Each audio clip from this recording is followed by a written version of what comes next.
Hey Abe, it is the 14th of January, 2015. What I want to talk to you about today is real-life character development. As you probably know, character development is a literary thing in which a character develops. They grow and they change and they become better people. And the thing about this is that it's not something that's just in fiction. It's something that happens in real life. People change and people grow over time. People become generally better, sometimes worse than they were in the past. They gain knowledge, they gain experience. There are several important people now who I like primarily because of their character development. Prime example, Taylor Swift, who started out with a lot of internalized misogyny,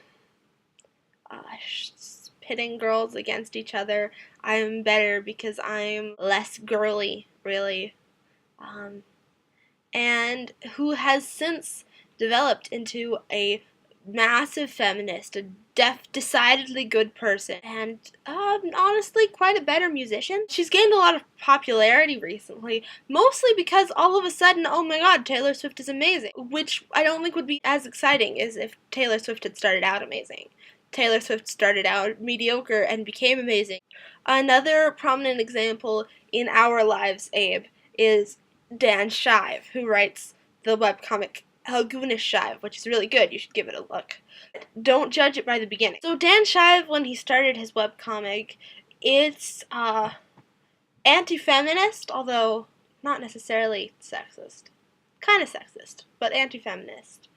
And weirdly transphobic in that one of the major plot points, and therefore one of the major jokes, is people switching genders. It starts out pretty problematic. 12 years later, the comic has gotten so much more progressive, so much more interesting, frankly, and better drawn, as well as becoming actively feminist, actively pro-LGBT rights, particularly the T part. Very recently, one of the major characters who's been there since the beginning came out as gender fluid, which is really exciting and also kind of a, well, duh, if you've been reading the comic.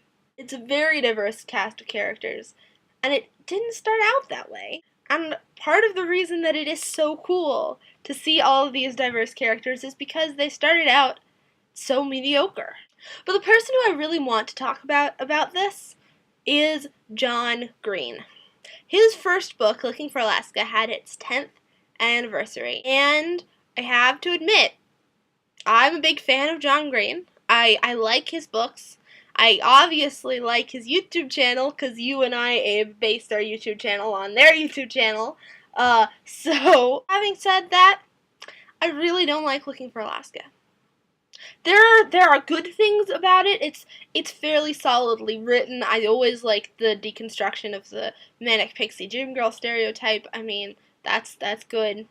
But it is by far John Green's most amateurish, most autobiographical, and most pretentious novel. If you're thinking about reading Looking for Alaska, you'll get all the John Green parts by reading Paper Towns, and all of the depth by reading Catcher in the Rye, and it'll just be better. Just go read Paper Towns and Catcher in the Rye, and you've read Looking for Alaska pretty much. And that's one of the most fascinating things about reading John Green's books in order, is they get progressively less autobiographical. The characters don't get less pretentious, but the novels themselves, the ideas that they're trying to come up with do. His two most recent books are by far the best ones. That would be Will Grayson, which is fantastic. You guys all need to go read Will Grayson, and The Fault in Our Stars, which, let's face it, you've all already read The Fault in Our Stars or seen the movie. Like, John Green also, back in the day, said some pretty dumb things in his videos. The most notorious of which